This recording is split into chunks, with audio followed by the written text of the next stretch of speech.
Next is multiplication. Multiplication is you're going to line up the numbers, not the decimals. So you're almost gonna like multiply these as if they didn't have any decimals at all.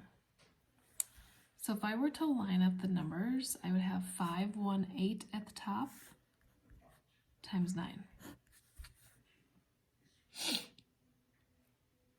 Okay, now you're just gonna multiply this like as if they were whole numbers.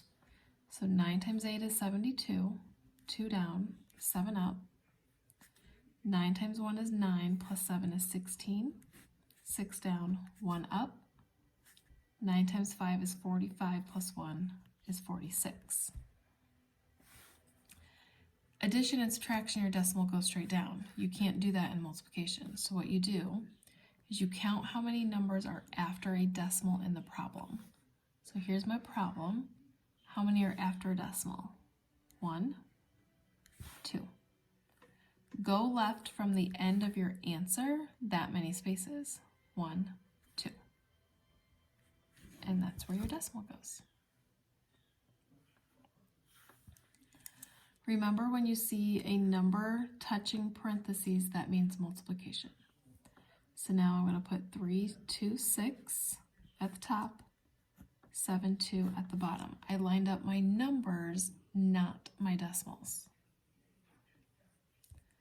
2 times 6 is 12, 2 down, 1 up. 2 times 2 is 4, plus 1 is 5, and 2 times 3 is 6. Remember, when you have to multiply another round, you go down a row. And when you go down a row, you put in 1 0, because you need your first answer to line up with your 7. If you were going down another row, you'd put 2 zeros, then 3 zeros, and so on. So I need my first answer to be directly under the 7. Excuse me. 7 times 6 is 42.